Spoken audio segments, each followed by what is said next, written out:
Welcome, everybody, to the XoneBros, your positive Xbox and gaming community. Thank you for being here, for hanging out with us. We're back in person. The plague has left us. It's so much better being in person. There's like a better give and take. I don't know. There's pheromones that are given off here. It just works. And it works well. If you haven't yet, thank you, everybody, for joining us and subscribing to us over on YouTube, for being here live in chat. If you haven't yet, come subscribe to us on YouTube. If everybody that listened to us subscribed on YouTube, the world would be a better place. We'd be like 4 times the size over on YouTube. 5 times the size as far as subscriber count is concerned. So come join us, subscribe on YouTube. If you're listening to us live, make sure you go right now and leave us a 5-star review. Only a 5-star review will do. If you want to leave us less than 5 stars, then don't even bother. But we appreciate you. We appreciate your support. We love hanging out with you guys. It's so much fun. So fun fact, actually. We Chat started, has been waiting diligently. We had our pre-show. The pre-show is back because we're in person. When we're not in person, we don't do a pre-show because it's hard to facilitate. But the pre-show is back. Then the pre-show automatically redirects you to the main show, and we did that. We hit start on our side. We went in. We were about 15 minutes into the show. And I look over and I realize, I'm thinking while I'm going up, I had some good takes. I had a hot take that was hotter than hot. Controversial. And no one's reacting. I'm like, why is chat not reacting to this hot take? It was too hot. And then I realized, guys, we're not live. So we were 15 minutes in to the show. And I actually typed in chat, are we not live? And people were like, nope. Not live. Not live at all. So I apologize, everybody that has been here waiting. But thank you. Thank you for, hanging out, hanging in there and waiting for us, and it's good. So let's talk about Harry Potter. Okay. Hogwarts. What's the Legacy? Hogwarts Legacy. February 10th is when it comes out. February 10th. There it is. They just 8 hours ago, according to the internet, Yeah. came out with a 40+ minute documentary on gameplay. Yes. And let's talk about it. Let's go over the gameplay. I would like to start. As you guys know, I've been very suspect of this game. And I've been suspect for this game for a couple reasons. I don't want to be disappointed because I love the idea of going through and living my school year life in Hogwarts. Yeah. Love it. Who doesn't? I think that's the appeal. It's a wizarding world. Yeah, being immersed in the wizarding world. My suspicion comes in... I don't want to jump into this world because it's quote unquote an open world game and it not feel alive. I don't want to jump in and it not feel like I don't have an effect in the world. I want the experience of a Grand Theft Auto, of a Red Dead Redemption, of a Witcher, where I jump in and I feel like I'm in this living, breathing world. So I've been very suspect, very, very suspect of this game. After watching this review, I will say, or not review, this gameplay overview, 40 minutes, I am more excited about this game, but I'm still suspect for a couple reasons. So they go through this gameplay review, not gameplay review, but gameplay teaser, I guess, where they're Walkthrough. Yeah. They're walking you through, and we were talking before the show here. The character creation screen they show off and they spend a lot of time on. I don't think you need to spend any time on character creation. We get it. It's basically standard for every game that you play RPG at this game, point. yeah. Why, when every game shows off character creation, they like make a big deal about it? Like you said, Cyberpunk's giving us genitalia at this point. Yeah, so if you don't have that, everything else is just a disappointment. You can say what you will about Cyberpunk, but if you don't have a detailed genital creator in your character creator, I don't want to hear about it. I want to hear about it. I get why in this game they don't. I mean, we're at a or boob physics school. Or boob physics. Basically. But just skip it. Like how many minutes did they spend on this? They spent 7 minutes on the character creation. And I get they're creating. Apparently, this is a YouTuber that they're with, from my understanding, and so they created his character, which looks nothing like him at all. Can I say? You can say that. Looks nothing like him. Yeah, maybe this is his dream body type, but it's not his body. That's type. okay though. Yeah. Okay. Yeah, I'm accurate to my body type when I play these games. Well, yeah. Freaking broad-shouldered tank. I thought you were going to bring up the genital creator again. And Cyberpunk, I really got to get accurate in there. I took that slider all the way down. The heart shape. Never mind. So we jump into this game, and you start out in the commons of Hufflepuff. And the thing that stands out, in fact, if we fast forward here, is one of the coolest things, by the way, that stood out to me right away was the paintings moving. super cool. Hey, yeah, that's cool. I think, I mean, that's big in Harry Potter, that all the pictures move and the pictures are almost alive. Very, very cool. I like that a lot. Then we jump out into... Hold up. Yes. This is a lore question. Yes. Are the pictures alive? They have their own personalities. They talk to you. They have memories. Didn't Harry go up to the principal's office and actually have legitimate conversations of tactics with previous schoolmasters? Yeah. So are they alive then? That's a question that I'm asking you. I think their memories are in the pictures somehow. Whoa. Yeah. Okay. It's magic. So you want to know how you explain that? Magic. Yeah. Okay. All right. I was just curious on a lore question. Yeah. Back to the discussing about your feelings on. I would like to say something though. Sure. About the guy that was presenting this, or that they were presenting to. Okay. Okay. Okay. He annoyed the shit out of me. Okay. Gosh. Okay. He kept saying, "I appreciate his enthusiasm. He seems like a fun guy. He's a guy that I would like to hang out with. I'm sure he's a lot of fun. He's not a guy I would go to a movie with though, because he's the guy at the movie that would talk during the movie. This is what he kept saying every time he walked into a room. The guy would be like, "Oh my God." And it's like, okay, bro. But after the 10th time of that, it's like, yes, the world looks fantastic. But I get it. He's excited. I mean, doesn't he have a channel about Harry Potter and stuff? Isn't his life? Yeah, I'm sure his channel's badass. Go check it out, everybody. But in this situation, just give me a different excitement term. Okay. Write it down. Give me a boom shakalaka or something in there. Boom shakalaka. You know what I mean? That's it. Talking about the paintings. Okay. And I'm sorry. Presentation matters in these things. And I know do not cast a stone. I know that I super annoy people, but I'm self-aware of that. And as a result, I feel like I have the right to degrade others who annoy me. Boom goes the dynamite. And he annoyed the shit out of me with these. Oh my God. Well, he's excited. He was excited. Yeah. He seems like a fun guy. I'll say that. Okay. Fair enough. Well, so I like how chat's now getting into the philosophy of portraits. The subject of a magical portrait was sentient due to enchantments. No, so they were sentient. So that's gotta suck if you have a life and then you die and then you become sentient in a 8x12 frame. Well, it's just the portraits that are sentient. Doesn't necessarily mean it's the same person. But it takes on their personality. It takes on their memories, right? If they are sentient, that sucks because now you have been forever, for time and forever, stuck in a cage of a painting. No, because they go to other paintings. Let's say it's a zoo. You're still trapped. You can't. But is it easy to go? Because why don't they just do that all the time? Or do they do that all the time? They do that all the time. Yeah. Remember They're always hanging out in other paintings. I think it was Prisoner of Azkaban, the fat lady for Gryffindor. Oh my gosh.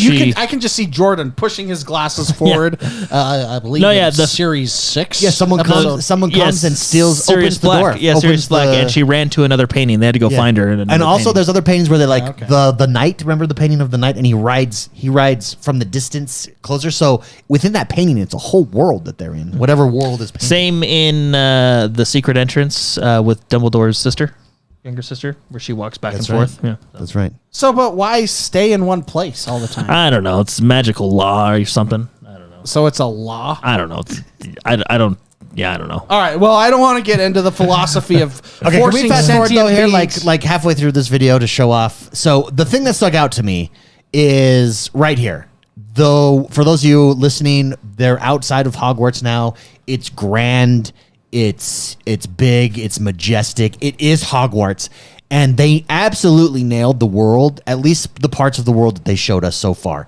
This is the part that made me excited. For this reason alone, I will buy this game even if everything else sucks, if the mechanics suck, because there is something to be said about just being able to free wander around Hogwarts and explore the world itself. The lighting looks really good. The detail is there. When you walk into different rooms, the music shifts and it has that distinct Harry Potter music. That part excites me. I'm more excited after watching this than I have been. I am still suspect though. And the part that I'm suspect on, honestly, is the interacting, the livability of the world, right? Does the world feel alive? They did have a couple side quests that they showed off, or at least interacting with the people there, other characters rather, and it didn't dissuade me of my fear. It actually almost confirmed my fear. Like, oh, that didn't seem. It seemed stiff. It seemed forced. It didn't seem natural and alive. Yeah, there was something odd because I don't know if it was necessarily the voice acting because the voice acting was fine, but when he was talking to when the player character was talking to the side quest NPCs, it did seem like a stiff interaction. Yeah, or just rewind like 10 seconds there, Spicy, as he's walking like in the middle of that room. Yeah, so you can see here, there's all these students talking off to the side in this room as you're walking around. At no point did they just wander up and talk to a student. There was always the person that you could talk to always had a notification over them. And so that's my concern. Like in the Grand Theft Auto, you can go up and talk to anybody. Well, no, but they are having conversations. You can't. I mean, you can go up and interact with them. I guess that's what you're saying. Yeah, you can interact with them. When you punch them, they punch back. Yeah, but see, so go back again to those students in that thing. This is the part that I'm worried about. And maybe they make it where it's actually very linear, so it doesn't matter. But right there, so there's all these students in this room talking. I don't know that they're doing anything, but like every time I come into this room, is it always going to be this? You're the kind of guy that's going to stupefy everybody. You know what I mean? You're going to be like blast people, Fuzro Daw people across. Yeah, can I blast these people? Anyways, you are going to be a great Slytherin. Anyways, I just hope they keep saying open world. I just worry. That's it. I tell you what, though, they absolutely nailed the environment. The environment looks was good. Their artists did a incredibly good job. impressive. Also, when they went to the Defense Against the Dark Arts, the magic looks freaking cool. I like that there was no. It was one cohesive world from what we saw. Like there was no loading screens. Now I'm sure there will be a loading screen when you go to like Hogsmeade and stuff. Maybe not. I don't know. They didn't show us any of that. But what I liked is we went all the way from the Hufflepuff common room to the Defense Against the Dark Arts classroom in one take. So it was one. Yeah, and we went indoor, outdoor. You know, we went down into the courtyard. We went back into over by the Grand Hall. That they didn't let us go into because they didn't want to show it off just yet. But no, I did like that. I liked the interconnectivity of the castle, and I'm curious to see because we know Hogsmeade is in the game. Yeah. So how big Hogsmeade is? I think isn't like the Forbidden Forest and some outdoor areas of the castle in the game too. Like, is that connected to the castle or is that a different zone? They also kept saying the castle is very big, so they only showed us a certain section of it. Yeah. So I'm curious to see how big like, the castle the main is. Staircase, but we didn't. They showed it to us from a distance, so we didn't get to go and interact with it at all. And I would assume. Hold on. Is there a kid like vaping in the back? No, there's a kid trying to do magic, and he's trying to do magic. He messes up in the back. See, that's world stuff. Yeah, this part I did like in the background. If you watch over his shoulder, and they actually, I don't think they really talked about that, but and no one noticed it. I noticed it as soon as it said. I know, this guy's seriously. No, he like blows himself up or something. He's messing up. I think it's a potion that he's taking. Yeah, and look, he's like, oh my goodness, that guy's taking a hit hard. So that's good world building. It makes the world feel alive. They did have people on broomsticks flying outside, which was kind of cool. So, but I want to see more of it. I'm excited for this game. I want to see more of the castle because like they kept saying the castle is much bigger than what we're showing you, but they didn't show us and I'm sure it's because spoilers and you know what I mean. Yeah. You got to keep some things a surprise, but yeah, I liked what they had to show. And I'm excited for it. And they came out with they did talk about how, so they would mention things like there's a side quest that introduced, what was it? Something Crackles or something like that. It was a game. Anyway, but Gwent or something? No. But anyway, they did kind of address like, hey, we know a lot of people are saying like, why isn't this in the game? Or you said this in this line, so this should be in the game because the wizarding world is huge. Yeah. You know what I mean? Like you can and detailed. You can have. Well, there's a game just based on Quidditch, right? So they did talk about like, hey, it came down to like, there's only so much we could do. They also, so they talked about having to make simulation choices. Like, do we want to make this simulation where you have to go to class at a certain time of day or no? And they said, no, it's not simulation-y based, although there's a day-night cycle. There's like weather elements and stuff like that. But certain main stories will take you to classes, but you can choose one. It's narrative-based, which I think is a smart move because simulation-based would be very difficult to do and not feel tedious. Mm-hmm. Well, So- yeah, just doing it with story quests and everything, that just totally makes sense. Yeah. Well, what I got from this is this seems very narrative driven. Yeah, Like- they use the word narrative. Yeah, like multiple. I times. think it's going to be an open world game, but see, that's where I don't think it's going to be the kind of game where in The Witcher I went off and did tons of stuff for 10 hours and then I continued on the main story. I think this is going to be an open world game, but I think it's going to be very focused on the narrative. See, that's where I think Gobstones, by the way, is what I was talking about earlier. That's where I think it's actually a linear game. I think we're not getting what we expect, and I don't have a problem with that if it's good. I'm worried that it will be disappointing though as a result. And look, they're showing us off side quests, right? So we obviously know there's side quests in the game. There's going to be side stuff to do. I just don't know how much side stuff there is going to be to do. I would venture to say that there's probably more exploration in this game than side quests. And what I mean by that is, because if you think of Hogwarts, there's tons of, different corridors and dungeons and all these crazy cool things that you could find on your own. So I'm almost wondering if that's what they're going to lean more into. Like if you go off the beaten path and explore, you'll find something that may be cool as a Harry Potter fan, or it'll give you something in game that you can use. But I mean, I don't know. They did show 2 side quests, so maybe there'll be a lot of side quests, right? But it's anyway. On their website, they say Hogwarts Legacy is an immersive open world action RPG set in the world first introduced in the Harry Potter books. So, open world to me is like this open definition. Like open world in the respect that you can wander wherever you want, whenever you want.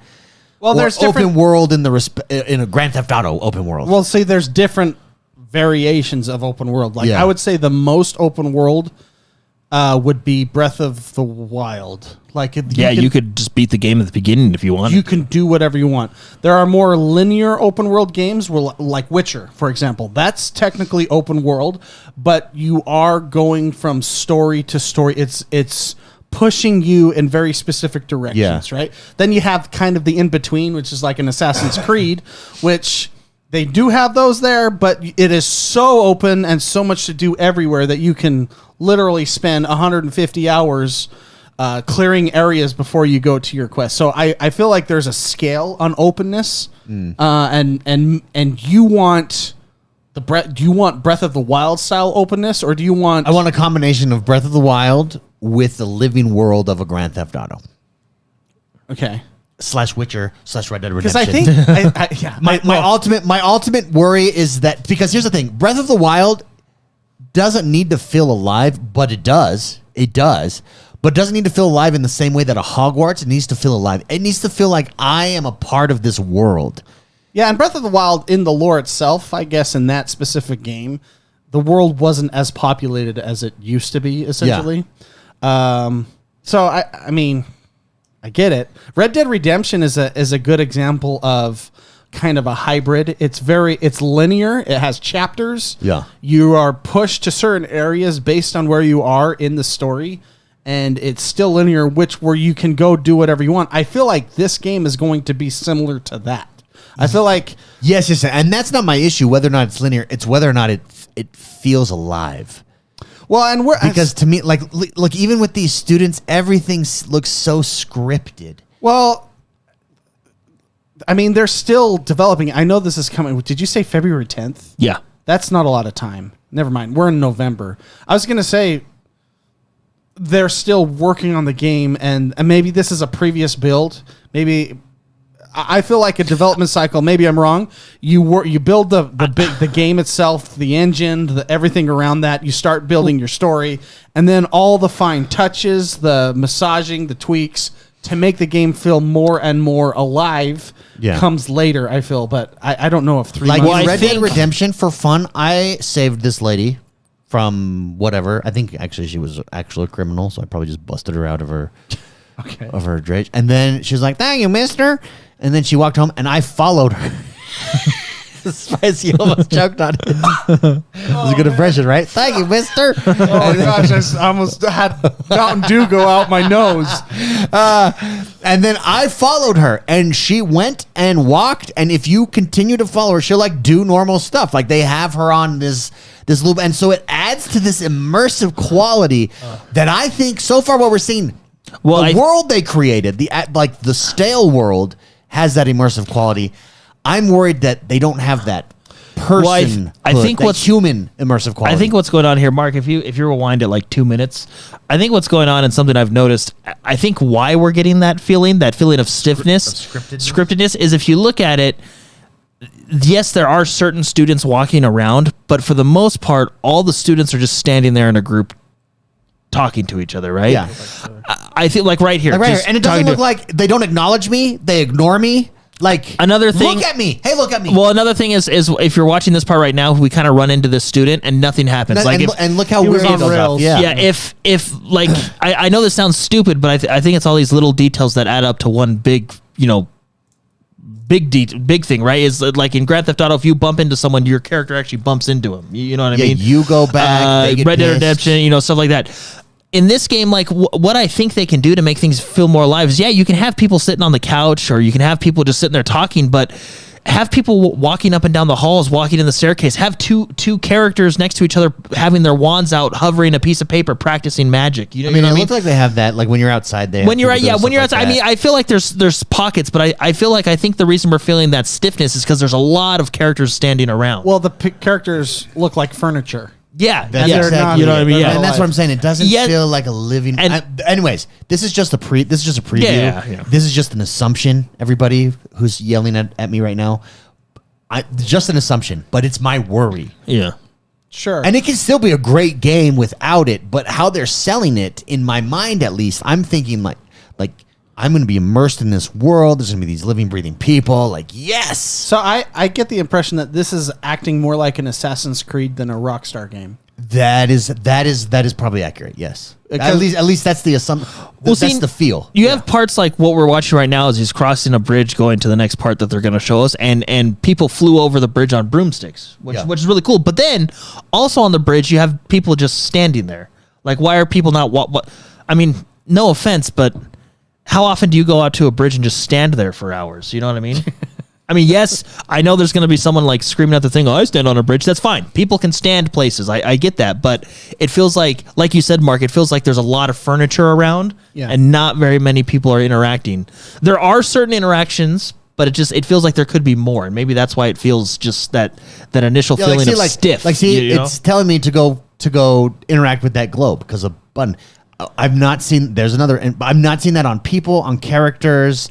It just seems like automated NPCs, which is fine because if you think about it, like a Skyrim doesn't have that necessarily, but a Skyrim has this like open sandbox. Has dragons. Like, see now those characters. See now those kids in the background, they're dancing around. Their shoulders and touched, and he didn't budge.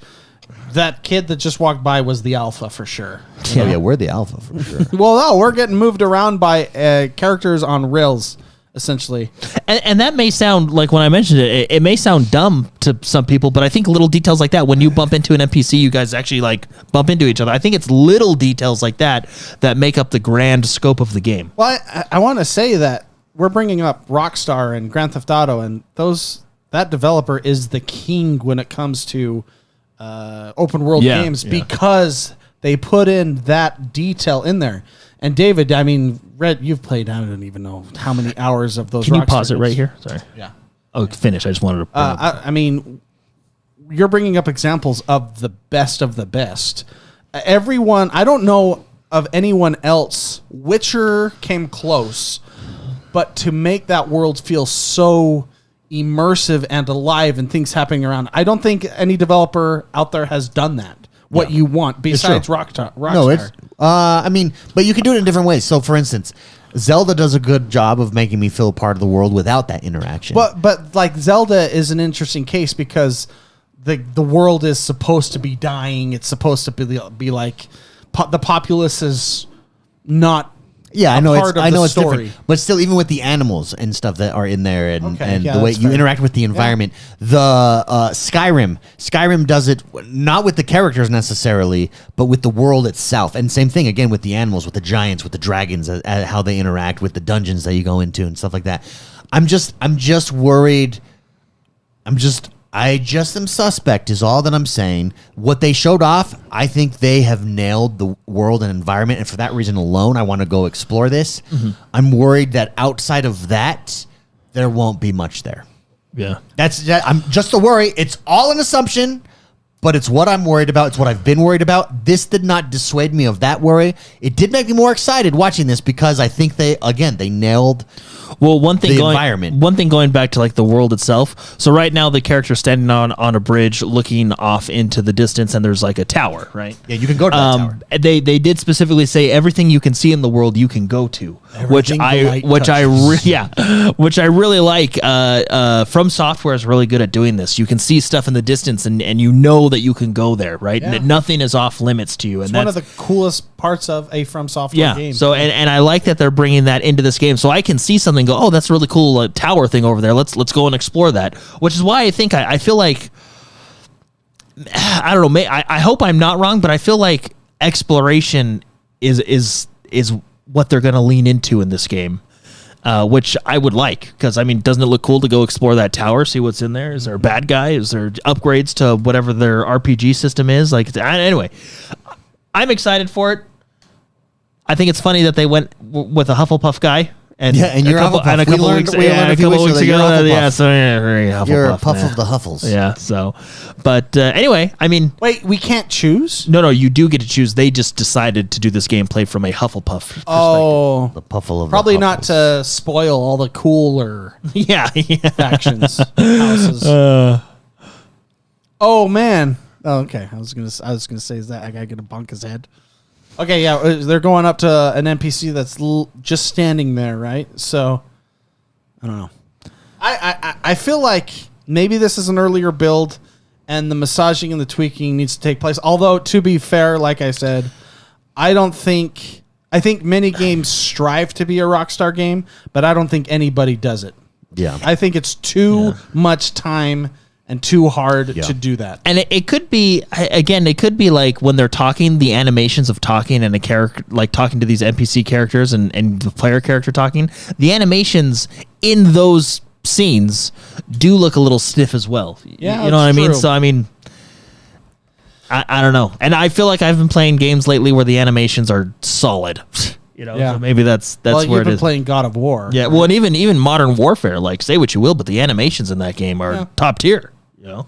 Can we talk about God of War real quick? Yeah, it's a fantastic game, and I don't think Xbox has an answer to it. Yeah, let's talk about that. And that's our thought. Let's talk about that. Phil Spencer actually came out in a podcast earlier this week, late last week. Actually, I think it was late last week, and said, I hear your criticism. Not a lot of first-party games came out. That's what everybody's expecting. Mm-hmm. I would like to submit again. So, Jordan, man, I'm hearing the same thing, that this new God of War is world-class, top-tier, excellent game. PlayStation has done it again. Where is it on Xbox? And I don't disagree. I think Xbox has to deliver. You've got how many new studios that have been purchased? While Game Pass is crushing it, yes, absolutely. Absolutely, Game Pass is crushing it. I think there comes a time where you think Phil Spencer may not be the guy to bring us this. Now, I know it takes time, and I'm not saying that, get rid of Phil Spencer. No, absolutely not. But I am saying, will Xbox ever get this? I don't know. Well, this is where, and look, I'm not saying that Xbox first-party games are bad. I mean, you have games like Forza Horizon, which is really good. You have Gears of War, which is good. Hey, you even have Halo, which the gameplay is fun. It just has other issues, right? But what I'm saying is, when you play God of War, as good as Forza Horizon is and as good as Gears of War is, you can tell that in every category, this is one cut above. Yeah. Animations, music, storytelling. Let's just talk about storytelling alone. And Sony is starting to do this with all their games. And yeah, it may be a little thing, it may be a little niche or whatever, you may or may not like it. But as soon as you hit the start button, it's like God of War. You hit start, play game, normal difficulty, the menu of the game is the first scene of the game. Like there's no loading. There's the camera immediately zooms into Kratos. Immediate immersion. Mark, if you want to rewind it so David can see what I'm talking about, It's but immediate immersion. immediate It's what immersion, TikTok does. right? When you open up TikTok, you're immediately in a video. There's no waiting. There's no clicking on anything. Exactly. And it's just the way they tell their story and how they tell. This is just God of War, for example. I don't know how to go back. I'm trying. This is just God of War, but God of War uses the style of one camera cut. Right. So he just hit the difficulty and the game has started. You're in the game. Do that now. one more time, Spicy. Sorry. Okay, here we go. Apologies. So we're watching it for those that are listening. He's So going through. He's doing his changing his graphics, yep. graphics. He's like, all right. This is where you lean forward. He hit new game, and then he hit the balance, and then It just you're in removes the game. memory. Yeah, you're the menu, and literally in the game. That scene that was the menu is the game. Yeah, and I think they did this in Spider-Man Miles Morales. They did this in the original God of War, but it's just pretty sure Witcher 3 did this as well. Just so no, it's a menu. It became a menu later, but like when you start the game, I think he's there. I think you might be right. Yeah, he's there at the fire I think it by goes- the barn, but it's a pre-rendered menu. You Okay. actually go into a loading Sure. screen. Okay. Yeah, Yeah, you're so, probably right. but no, it's just what they do in this game in particular. It's just the storytelling, the way the story is told with the one camera cut, the voice acting, the story itself, the emotion that it draws from you, the player. It is a cut above the Xbox first party studios. What do you and this is where Sony dominates and Rightly so. Yeah. Well done, Sony. Yeah. Now, okay, let me ask you this: both Spicy and you, because you both played the first God of War. Jordan, you're now on this next God of War. Yeah, the this most is recent probably releases. going to get me to buy a PlayStation. I just 5. thought the same thing. Like, man, I need to get a PlayStation 5, and that's the point, right? Yeah. That is the point. And Xbox isn't concerned about if you get a console because we learned how much the prices are, how much they're subsidizing it. But they want you in their subscription service, and this is how you do it. Even that scene right there, can I just say that scene right there of the guy appearing from the mist, from the background, was fantastic cinematography. Sure. In a video game, right? Like, Sure. that's moving. That was really cool. Anyways, what if this is S tier? This is S tier, top of the top. We're talking first party because obviously, like, there are third party games that do reach this. yes, Yes. What is the Xbox game most recent or last game that is there any S tier? That's my question. Is there an S tier first party game? to this quality, like this quality right here of game, I can't think of one in recent memory. I mean- like, and we're talking God of War Ragnarok, right? So Sony's latest against Microsoft's latest. This game is superior. I would say, yeah, okay.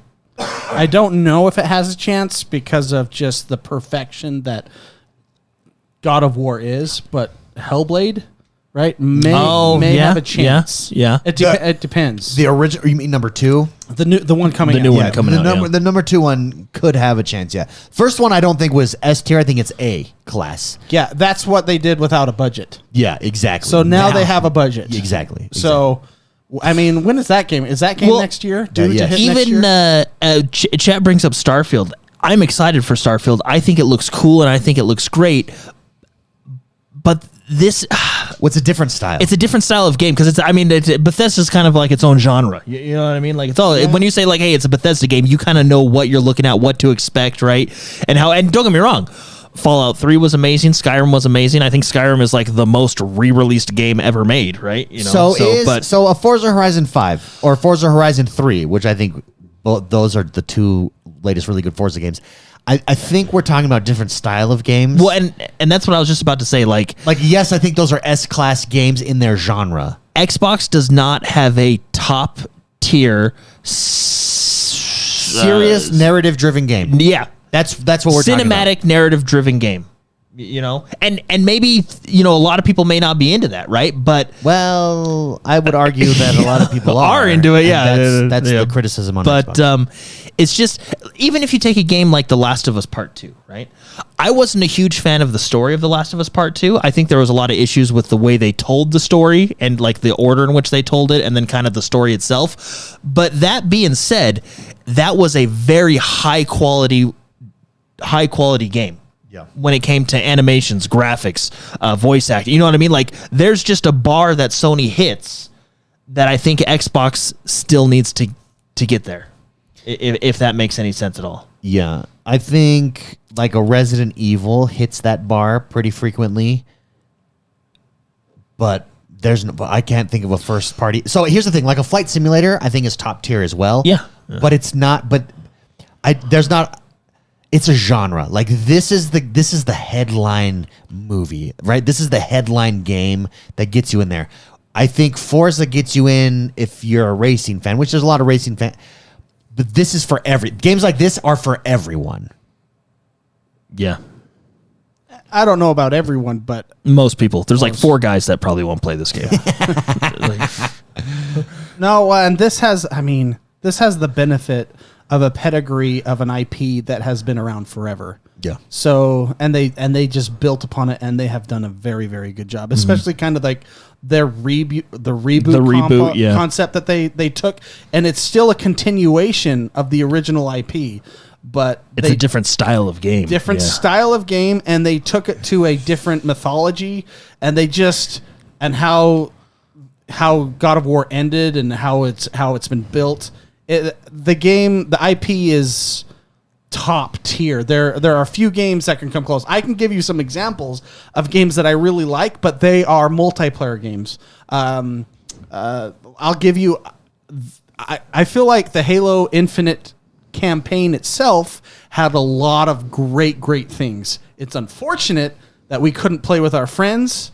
But you can now, which, by the way, we will talk about on the show because I really had a good time playing that this week. But characters like Kratos are not often, I feel, they're few and far between. I would say Marcus Phoenix is one of those characters. Master Chief is one of those characters. So do you think Mass Effect was the last S-tier Xbox game? Was Mass Effect exclusive on the Xbox? 1 was exclusive. Yeah. And then the rest were not.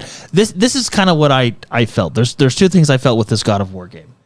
And I'm glad you brought up Halo, because that's kind of how I felt. Like, there's a lot of good about Halo, but this is kind of how I felt. Sony, the publisher, gave the respect that this IP deserves. Yeah, Microsoft, that's a really good way to put it. And look, I don't know a lot of behind the scenes, and I'm not as up to date on PlayStation news as I am with Xbox, so maybe there may be stuff I don't know, but that's just how I feel playing this game.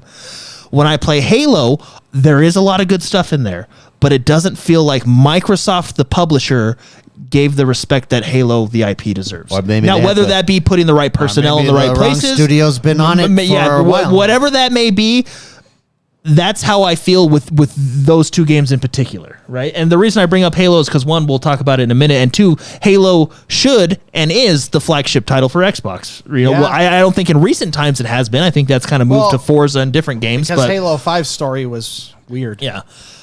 Yeah. You know? And at least with Kratos, the lore of the story is he's immortal essentially, and he just moved his house.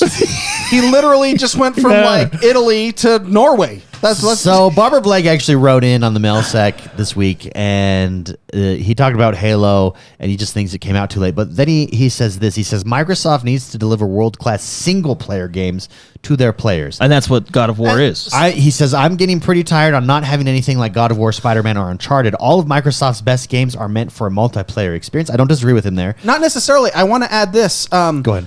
This is not a shooter, and that's where I think this is strong, because we have Wolfenstein, we have Doom, we have those, and those are great. Those are good games. Those are top tier. I would say those are S-tier games. They've not been Microsoft exclusive until going forward. Okay, fair. Okay, yeah, that's true. But, okay. He says, he continues on here. He says, that can be super frustrating because it can sometimes be next to impossible. Get your schedule lined up with your friends. He's talking about since the best Microsoft games tend to be multiplayer. Yeah. I think I don't want to have to go to third-party games like Assassin's Creed, Red Dead, except, first of all, Mr. Blake, I have to disagree with you. Oh no, Blake. Assassin's Creed and Red Dead, not in the same. I agree with that. Not in the same genre. There's definitely one that's higher than the other. Definitely much higher, but I get your point. Okay, sorry. He says, I don't want to have to go to a third-party game like Assassin's Creed, Red Dead, etc. to get that experience when my friends can't play. And please don't say Starfield. That game, from what I can tell, isn't for me at all. So here's the thing. I do think Starfield, I'm going to say Starfield, because I do think Starfield looks like it could be that game. It could be, imagine a Skyrim exclusive to Xbox or Game Pass, rather. That could be Starfield next year that Microsoft brings out. Although is Starfield going to be exclusive? I can't remember. To Game Pass. To Game Pass, okay. Yes, that could be. And just because I would argue it doesn't sound like space games are for you, but a great storytelling space game done, a Skyrim in space, that's all you have to do, would absolutely crush it. Would be an S tier game for sure. But see, that's yet to be seen. I mean, that's a first person, and it's not a shooter, but it's more like a shooter than God of War. Sure. Absolutely. Yeah, so God of War is a different genre. Absolutely. Compared to shooting. Absolutely. You know? And that's where... But I think Blake brings up a point that I think is valid. And a lot of us are starting to feel, a lot of us Phil Spencer fans are starting to feel, and I think that's why Phil Spencer addressed it right on him for addressing it last week in saying, I hear you, we did not deliver in 2022 and 2021. Everything was delayed till next year, so maybe next year is the time to deliver. Is Fable coming out next year? Or I definitely not coming out. I actually think Fable is minimum 2-3 years. I actually think Fable's pretty far off. And is the next Avowed? We are getting Avowed. Maybe Avowed can be that for not a first-person shooter. You got a wand. But it's a first. it's You still, got a sword. You got a sword and magic. Yeah, going on there. But it's not like, I don't know. You have to experience a God of War, a recent God of War, to understand what we're trying to say. There's just something about how well the immersion is, how well the story is told, how well the voice acting is told, how well everything. I mean, this game is I haven't played Ragnarok yet. It's art. Like it's the first one is a masterpiece, and this one looks just like the previous one. Now, Xbox is crushing it with Game Pass. Absolutely. The value, undeniable. Love Game Pass. Love it. In fact, every time Jordan's over at my house, I'm showing him a new game that I'm playing with my kids, and he's like, oh, I buy this. What? I'm Game Pass, brother. You don't need to. Yeah. And so, I'm like the explorer, finding new little niche titles there. But see, this is the thing. Imagine if you had a game like God of War on Game Pass. Wait. Imagine if you had God of War, Uncharted, Spider-Man, all on game. Like, holy crap, dude. Which is why PlayStation, I mean, in fairness, PlayStation doesn't. The reason that PlayStation does not feel like it needs to go as heavy into the subscription game model is because of games like this. Because of how good it is and word of mouth, everybody's going to buy this. Well, look what we're saying about it. Yeah. Right? And look, this is a $70 game, which I think the $70 price tag is just a lot. And it's just, $70 is just so much money, right? 2 seconds into this game, I forgot how much I paid for it. Yeah. You know what I mean? Like that's the type of game this is. Like, it's worth its money. Let's read some comments from chat here on this. But Boy Will says, I'd much rather enjoy hundreds of hours in Halo and Forza, but I do want an S-class single-player game like this as well. Amen. And Dr. Teeth Den says, Xbox has always seemed to brand itself as the multiplayer shooter platform. Now they're playing catch-up with the story-driven single-player. And in fairness, to Dr. Teeth's point, I do think that that's going to take time. Obviously, we're just at the beginning of these big studio acquisitions, of Microsoft really retooling its entire library, and we will see the fruits of that in the next few years for sure. But I do think we need one next year. Yeah. Pedro Ramos brings up a point that I agree with 100%. I think they can make Gears of War closer to this. Yeah. No, I think they could too. I know it's a shooter and it's a co-op shooter and stuff. It's a third-person shooter, but you have great characters. Like, let's have a game. Maybe it exists. I don't know, Jordan. Of Marcus Phoenix in the first war. Like, that would be cool. Even going back to Gears of War 2, Gears of War 2 was a really well done story-driven campaign that you could experience with a friend, and there was a lot of emotional moments in that game. Some of the greatest that I've experienced in gaming. Is from that game. And the reason I keep bringing up emotion is because when a game makes you feel something, that's good. That's what you remember. You know what I mean? And that's what God of War does. Like you feel for these characters. It's so hard to describe the emotion you feel when Kratos is talking to Atreus. But it's you feel for these characters and what they're going through, and you want to experience this journey with them. You know what I mean? Look at this. I'm going to describe this camera work here. This game is all shot in one shot. the style of it. It's right? style. The game, you play this game, and the camera angle never changes. It's basically a one-shot movie, and they set up shots like this that are beautiful. So Atreus just walked outside, and then it went to waist level. Put Kratos. We're behind Kratos. He's to the right side of the screen. His biceps are taking up half the screen. Yeah, it's friggin' great. To set up this shot from a Steadicam style shot is beautiful, and it just is so fluid to go from one shot to the next without changing anything. This game is a cinematic masterpiece. Oh gosh, I'm turned on. I'm a photographer, and this is the I love this and stuff. another thing is that, so this is a linear game. It's not an open world game. It's a linear game. But when you go from gameplay to cinematic, there's no load. It's all one shot from beginning of the game. If you were to play the game in one sitting, it would be one continuous shot all the way through. No loading screens between gameplay to cutscene. And the way they do that is really phenomenal. I mean, whatever technology they're using, and it's not just a PlayStation 5 next gen thing, because God of War 4, or the previous God of War, the reboot one, was like this as well, and that was on PlayStation 4, and I believe Ragnarok is on PlayStation 4 as well. So it still does all that, but it's just like you said, it's a cinematic marvel. Yeah, it really is. Cinematically, it's a masterpiece, and that's what I don't think Xbox has. Well, and this is where Sony dominates. But see, here's the thing. I feel like in Halo Infinite, they had that. They had some great moments. They had some great shots. And Halo Infinite actually does do I don't think it's as good as God of War, but it does do a decent job of going from that cutscene to the first person. You know what I mean? Where there's no break. It's one scene. And I want to bring up Halo because Jordan and I have been playing the co-op that has been updated. I wish that the game launched with that. Yeah. The fun factor, it's a multiplier. Tenfold. It's a multiplier of pure fun. Playing the campaign over again, we're playing on Legendary, and it is so much fun. If only that game could have launched with co-op, we would not have had as many... I would have looked over so many things. And Forge, how's Forge doing? I haven't gone into Forge, but yeah. Forge is in the game. It's very in depth. Right, I played around a little bit. I'm not super smart. I've never, I play the Forge because there's usually an achievement to like forge a map. I wonder if I can get footage of this. But the Forge editor, it's a game engine, right? It's very well done. It's very in depth. Well, I'm excited to see what the Halo community does. Yeah, that long term is going to pay off huge. The only thing I wish, and we kind of got caught up a lot with the campaign co-op because that was just a good time. But the one thing I wish the file search, because you can go over, and I only did it once because again we were in the campaign. You can go over and see kind of like like it has kind of a setup to like where you can see what's popular in the community and different stuff like that.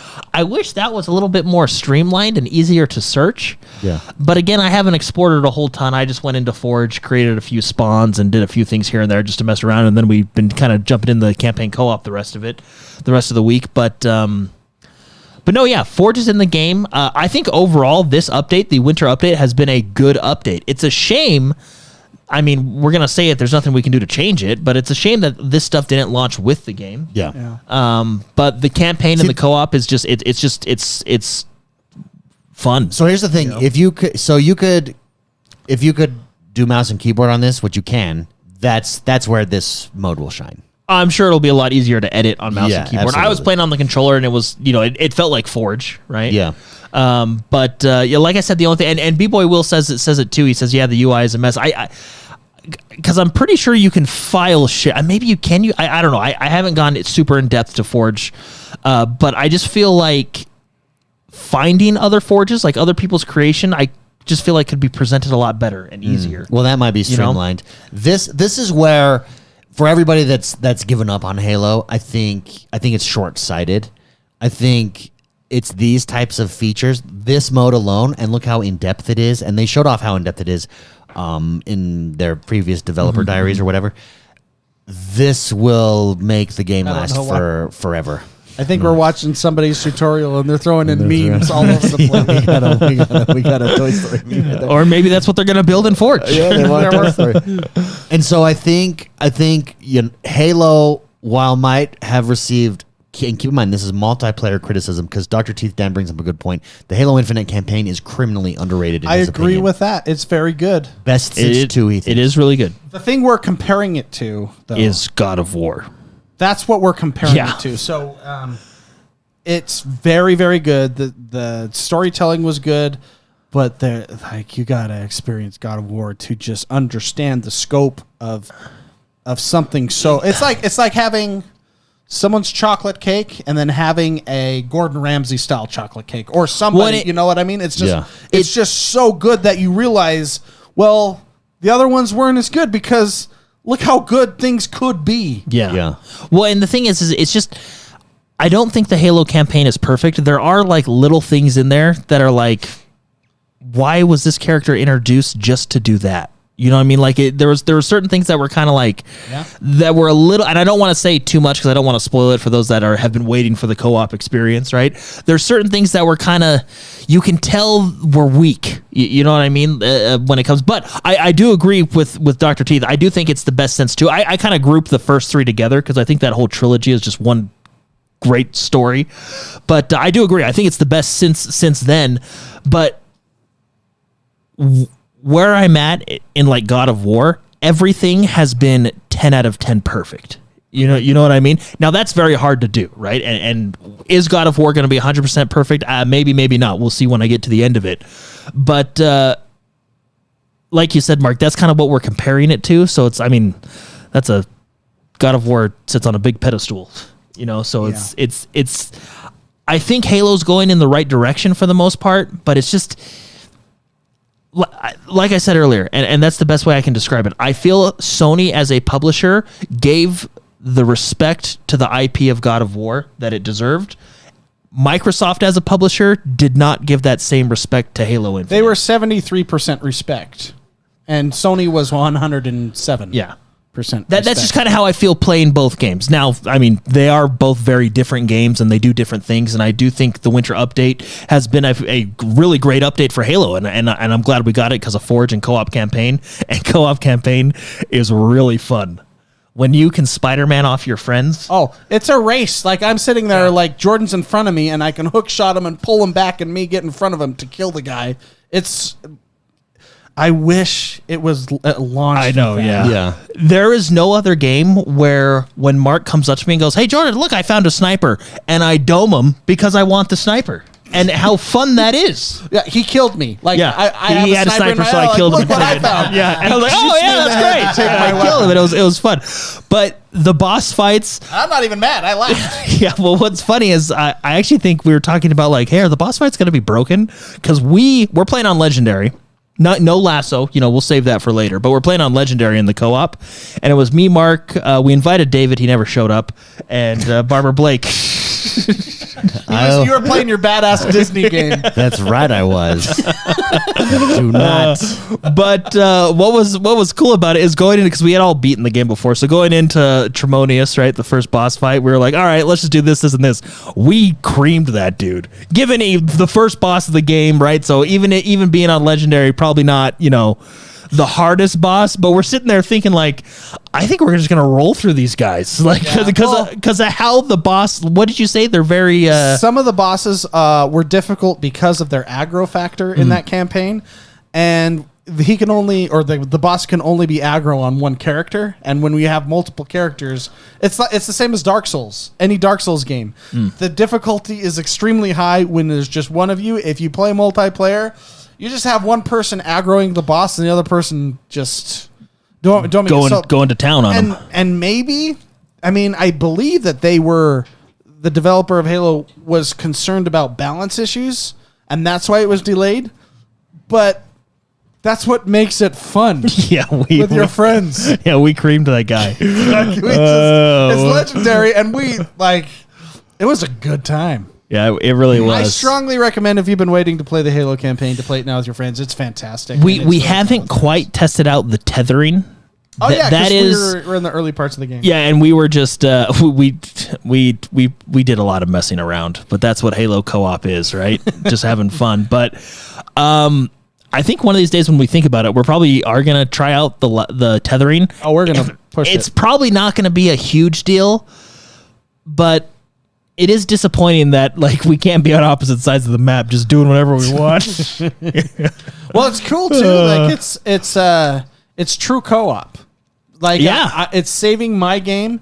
Anything that Jordan picks up that's a story based type thing, like an audio file or something, collectibles, it adds to my saved game. Like it's a true co-op game. Well, and it's very well done. They did it in a way like maybe this is why they have the tethering, but I think it's probably for other reasons. But they did it in a way where you get to a certain part in the story and you have to hit like a monitor.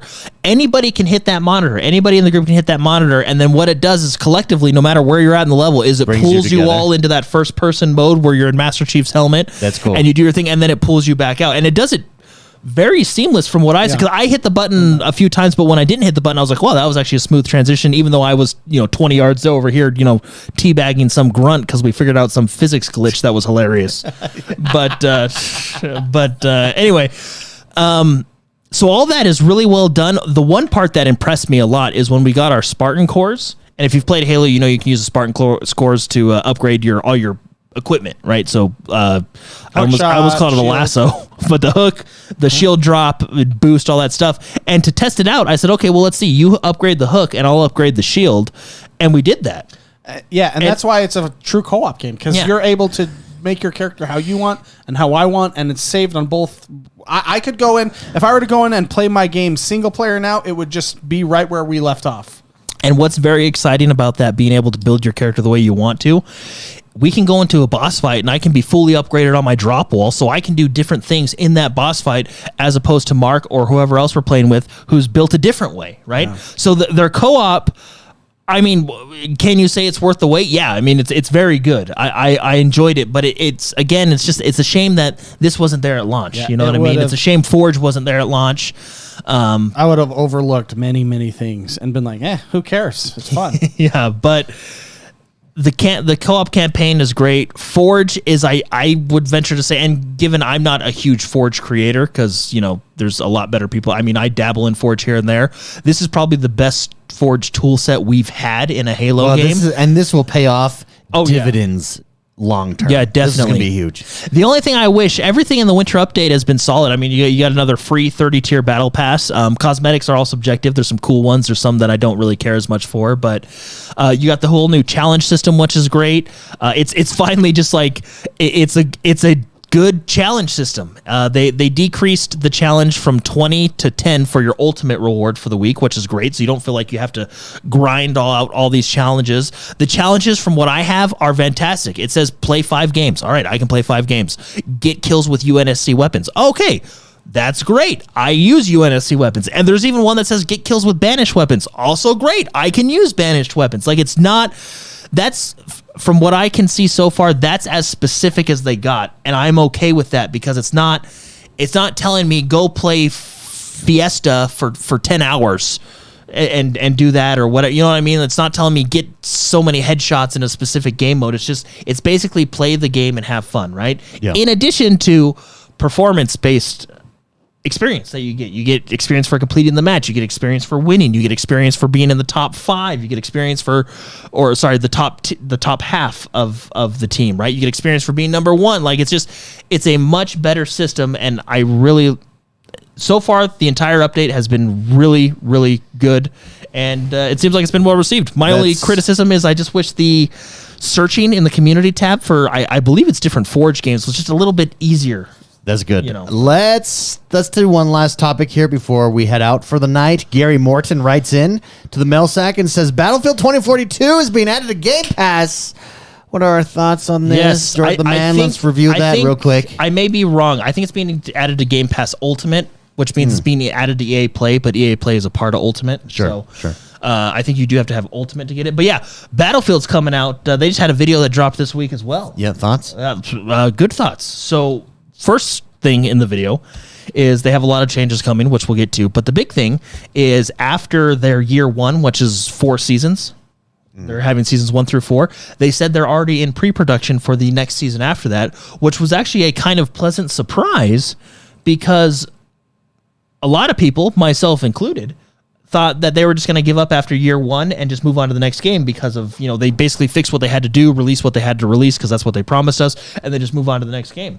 So kind of a nice little surprise that they're saying, no, we're actually supporting this for another, we have seasons and stuff planned beyond the initial year one content, which is seasons 1 through 4.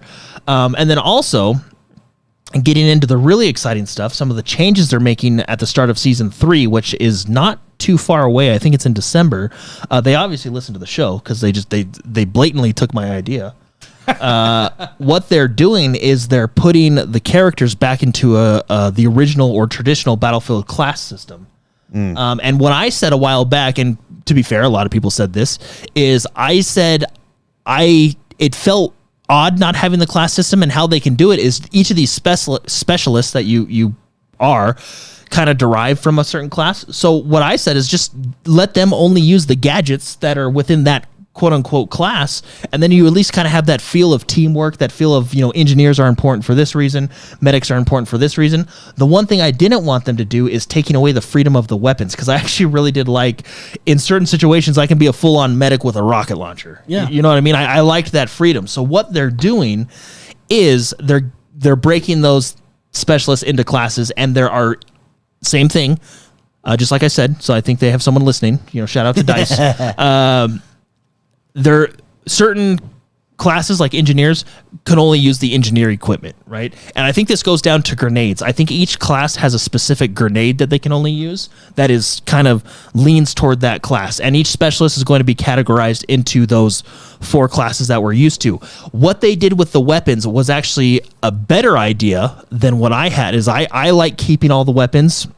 So what they're going to do is they're going to let every class pick whatever loadout they want. They're going to let every class have that freedom of choosing whatever weapon you want to play with, which I think is a great idea because I like that freedom. But if you pick a weapon, I think they're calling them weapon proficiencies.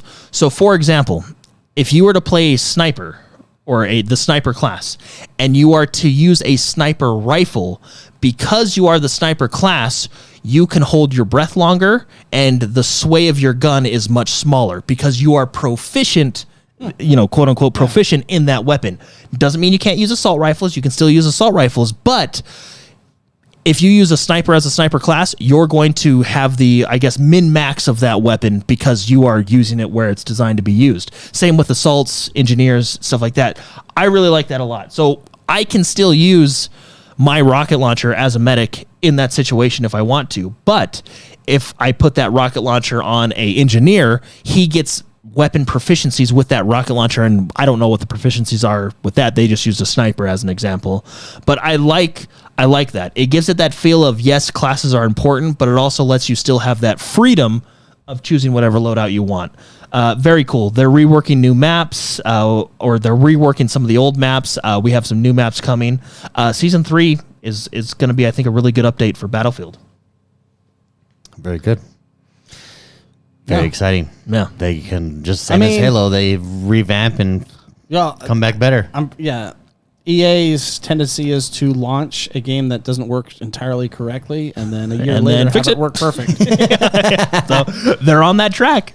Before we end the show, David, I do want to talk about, I was able to see some DMZ stuff for Call of Duty. Oh, yeah. Which is their Tarkov-esque style that they're adding in. It actually looks pretty decent. It's not as hardcore as Tarkov for sure. Nothing is. Yeah, I mean, it's.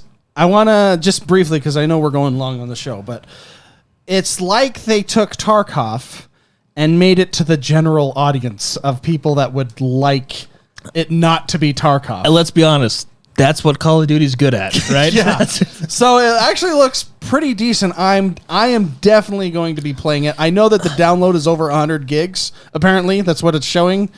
But if you wanted to try a Tarkov-esque style game, which is risk reward, you bring in gear and you find loot and then you extract if you can, and maybe you encounter other players and take them out.